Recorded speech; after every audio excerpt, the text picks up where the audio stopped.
I got a lot of my own subscribers asking me what do I think about the United States and Canada situation. And I usually try to avoid talking about things that literally don't affect me because there's a lot of goings on in the world, so I tend to focus on the European Union, America relations with the EU, certain cultures that happen in America that can be imported over here.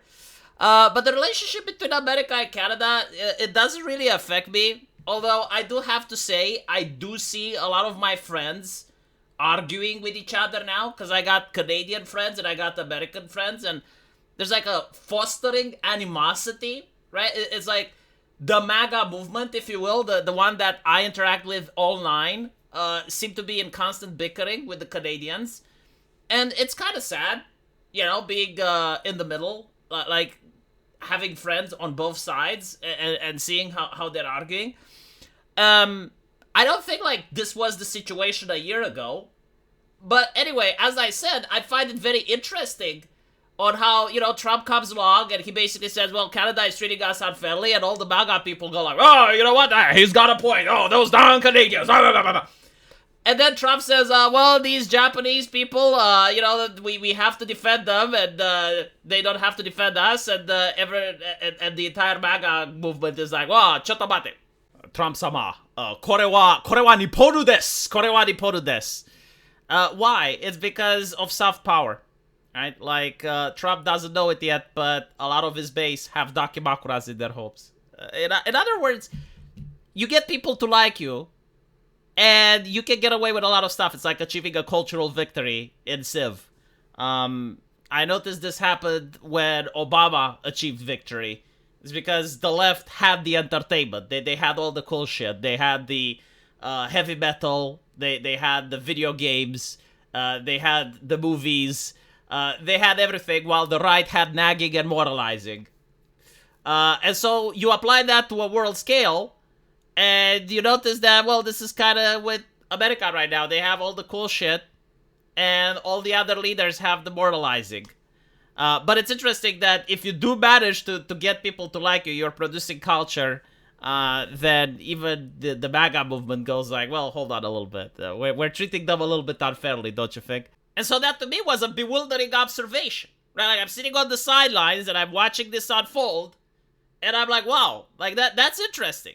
But then I noticed something even more interesting. When I watched the Batman movie and you have Joker explaining what it causes people to freak out.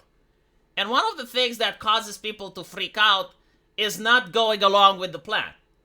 Like, you see, if there is a plan, no matter how bad it is, no matter how atrocious it is, as long as it's planned, people are willing to go along with it. They're just following orders. And there's experiments done on this, and it does seem that as long as the people know that there is a plan, they will do it. They're more likely to do it without freaking out.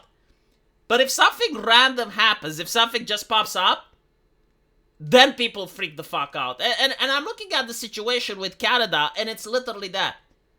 So what I mean by this is that a couple of months ago, Trudeau decided to force oil and gas producers to reduce emissions by 35%. Now, from what I understand, Canada is already struggling. Like, there's a lot of people trying to get food security. That's what they're calling it now, food security. In other words, like, people are struggling to do their groceries. Okay, like, when you're struggling to do your groceries, you can imagine the rest of things that happen in your life. And so, like, people are struggling to buy food, and you make the energy sector have to be less profitable, so they're going to raise the prices, right? Like, they're going to increase the prices, and when the energy sector increases prices, everything else goes up. But that's fine. Why? Because it's part of the plan. It's part of the deal. You know, people grumble, but it's part of the deal. Like, they gotta lower the energy emissions, and the economy is going to go to shit, and maybe the government can print more money and whatever. That's fine, right?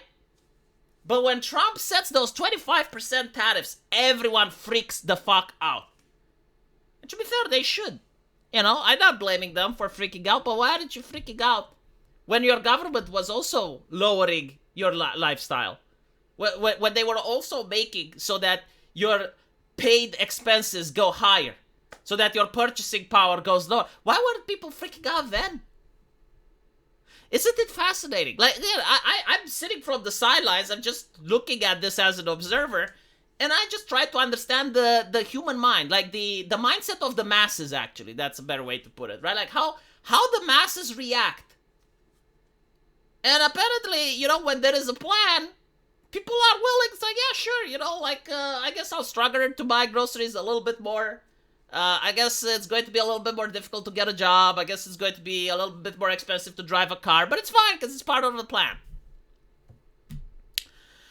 And so Canada is actually going to be demolished economically, I think, if something isn't going to happen soon. Because, you got 25% tariffs coming from the United States. You got China putting 100% tariffs on agriculture. And on top of that, you got the carbon tax coming up. That still is happening. And so if Canada doesn't elect strong leaders, like strong statesmen that know how to navigate through this geopolitical storm, that manage to have like some of the top economists that don't just agree with politicians, economists just don't just say the right thing to get a politician elected, but economists that are willing to do the tough decisions in order to make sure that Canada is on the right track, and statesmen that know how to leverage the current geopolitical shitstorm that is now, and they know how to pivot between the United States, China, the European Union, and other powerful nations, then Canada's economy is going to be completely decimated. And I see a lot of people from MAGA cheering on this, right? And that's another problem. I don't think that the liberals know how to even talk with the MAGA people. I don't think that the liberals know how to get the MAGA people to give a shit. And that is very concerning. Like, really, from the entire population of Canada, you can't find some politicians that at least would make an argument that a MAGA person would care. This is really concerning. I can make an argument so that MAGA people care. I don't know if they will accept it or not, but at least I can speak their language to some level that no other Canadian politician can. Like, here's what I would say to the MAGA people. I would say, congratulations, you can definitely ruin our economy. Like, no, you're right, and it's our fault. It's our fault. Like, we voted for politicians that increased government spending, that allowed corruption to flourish, that made our economy the way it is. And now that when we're down, if you're going to kick us, like, congratulations, you're going to destroy us. But you know what you're going to get? You're going to get the New Mexico. Not in the cultural sense, but in the economic sense. You're going to get another Mexico on your northern border.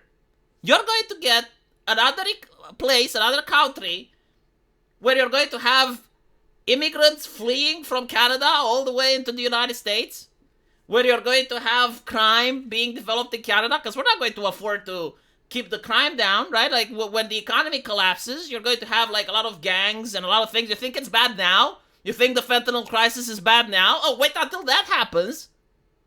And you're basically creating another version of Mexico to your northern border.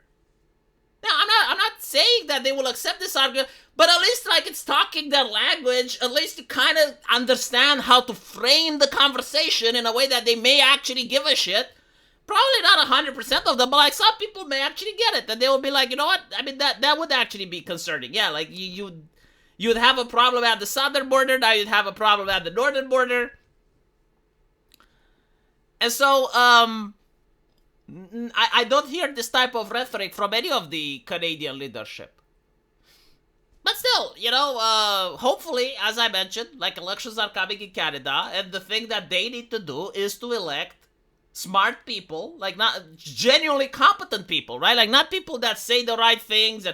No, like, they need to elect people for the new era that we're going in. And the new era seems to be like the era of superpowers, where you got the United States. That's not the world hegemon anymore. It seems to be a player alongside with China.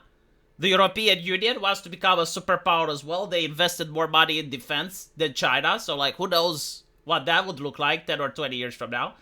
Again, you don't have to like this, but it does seem to be the reality. It does seem to be the way the world is going. And you need to elect leaders that accept the new normal, they accept the Great Reset, and they start negotiating with this in mind. And by the way, like the way things are now with like multiple powers, rather than just having like a single power or two powers like in the Cold War, is the way that humanity existed for all these thousands of years. And the way that nations that weren't superpowers managed to survive was to leverage the various powers among each other, like putting ideology aside, putting morality aside, and just focusing on concrete things, which is pretty much what the Americans are doing right now. It's like, oh, you want this from us? What are you giving us in exchange? Let's make a deal. And if you don't have something to offer, they're not going to consider you. They're not interested. It's like, well, yeah, but morality, morally binding, they don't care. Right? So you need to accept that this is reality. Or you can nag. You can nag and you can complain and you can suffer the economic consequences. Another thing that has to go is the carbon tax. That's ridiculous. Like, you cannot survive in a system where you're getting 25% tariffs from America, 100% tariffs from China on agriculture, and on top of that, you're also having the carbon tax. No, like that's just not reasonable. America doesn't want to have a carbon tax, for instance. Why do you? And so it's going to be interesting to see what's happening. I know that China, for instance, takes a lot of coal from Canada. Like, China keeps building coal power plants, right? So let me get this straight. Like, Canada decides to reduce its emissions while selling coal to China, right? Like, help me understand. How does this make sense? Huh? Is there any universe where this makes sense? If anything, like, if they're genuinely protecting the planet, they should not sell that coal at all. They should put the coal in a warehouse so that it never gets used again, right? Put it in Elon Musk's rocket so that they can be launched into orbit, so that you move the coal away from Earth, because it's too dangerous. It's polluting everything, right? Yeah, so my takes from this is, as I mentioned before, people don't appreciate things that happen overnight. They like the plan, no matter how bad the plan is. You need to start electing strong leaders for your nation in order to be able to navigate the geopolitical shit show. And more importantly, it's kind of sad to see Americans arguing with Canadians online, because those Canadians aren't responsible for the tariffs. They're not, like they weren't in on it. They're not trying to make America worse. They're suffering. Like, unironically, they are suffering. Now, it's true, you don't need to care. You don't need to have compassion. But it's one thing when you're going against an ideology. It's another thing when you're going against the people. Because when you're going against the people, you just harbor spite and animosity. And you're going to have to live with them as neighbors. Like, trust me, I'm telling you this as a European. These historical grievances don't just go away. And 20 years from now, 40 years from now, 60 years from now, they'll remember. Like, you will need their help at some point with something. And they will just tell you to fuck off. Again, I'm telling you this as a European. This whole nonsense of making Canada as the 51st state, I understand where it's coming from. Like, apparently Trudeau was caught on a hot mic claiming that this is real, that this is actual American policy. I can see why that would be the case, because you would have like the strongest nation in human history, like not just on Earth now, but like if Canada and the US were to unite, you would have America as the world hegemon again, hands down. Like, there's absolutely nothing that anyone else can do. Like, at that point, the entire planet can just disappear, and Canada with the United States can keep going. But the problem with that is that if you don't convince the Canadians that it's a good thing, then they're going to resent you. And they're going to have spite, and they're going to wonder who did this to us. And the answer is going to be the Republican Party. So you're going to have like a 51st state that absolutely despises and has nothing but disdain towards the Republican Party. They will vote Democrat consistently. They will vote blue no matter who. You think like the African American community votes overwhelmingly Democrat. Wait until you incorporate the 51st state. Now, I think the plan that the Americans are having is to starve them out economically, right? So like at some point, maybe 10, 20 years down the line, they will beg for a unification. But at that point, you will be unifying with Mexico. Again, not culturally, but economically.